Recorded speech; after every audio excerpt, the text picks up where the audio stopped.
health and economic security is national security, and our country has never been so secure thanks to you. You have brought us back from the edge. You have the overwhelming mandate from the American people. You're restoring confidence in government. Topic that is on the front of everyone's mind, the Federal Reserve. The Federal Reserve's independence comes from a political arrangement between itself and the American public.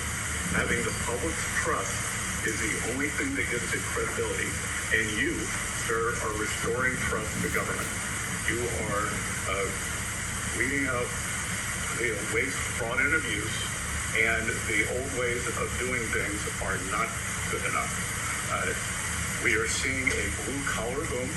In the first 7 months of your administration, real blue-collar wages have taken off. And the only other time that they've done this in the past 70 years was in your previous term.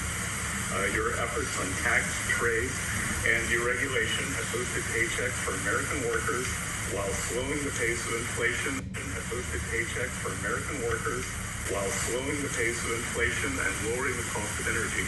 Inflation has plummeted to just 1.9% since you took office, and the economy rebounded with real GDP size with a CapEx comeback. In anticipation of your beautiful bill becoming law, CapEx increased by American businesses by nearly 14% in the first half of this year. And as you went about frequently, and as that chart or that photo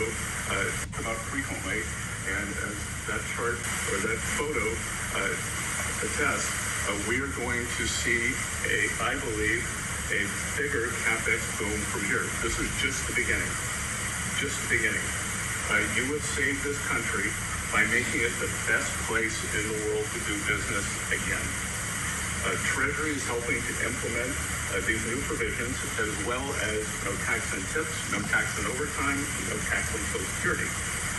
This weekend, I will be meeting with workers from local restaurants to discuss the positive impacts of the pro-labor reform on no tax on tips.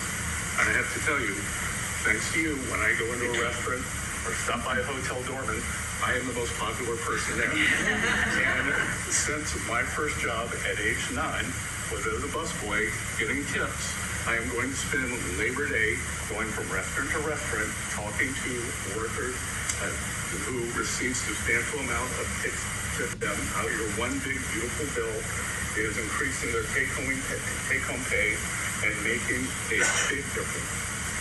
Now, we can also talk, that is domestic. On the international front, you have leveled the international trading system whereby countries took advantage of us, and that's over.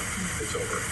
The Treasury Department is taking in record tariff revenues that I had been saying was running at a rate of $300 billion a year.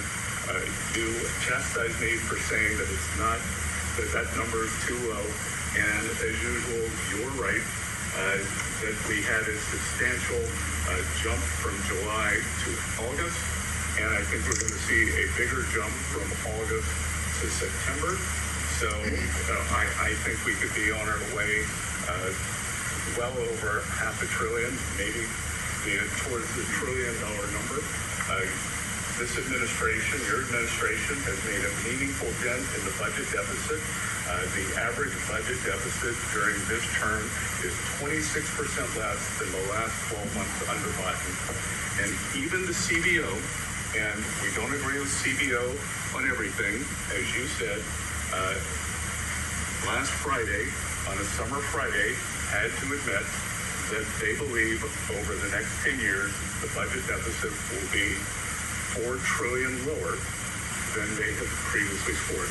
$4 trillion, 3.3 trillion of tariff income, $700 billion of lower interest costs, and I would expect that number could go up from here. So, Mr. President, your return to the White House marks the return of the American worker. Thank you for reclaiming Labor Day for the American people. You're growing the economy for everyone, especially the middle and lower income households who suffered disproportionately under the last administration. And it's an honor to do this under your leadership. You're doing great. Thank you very much. Brooke? Sir,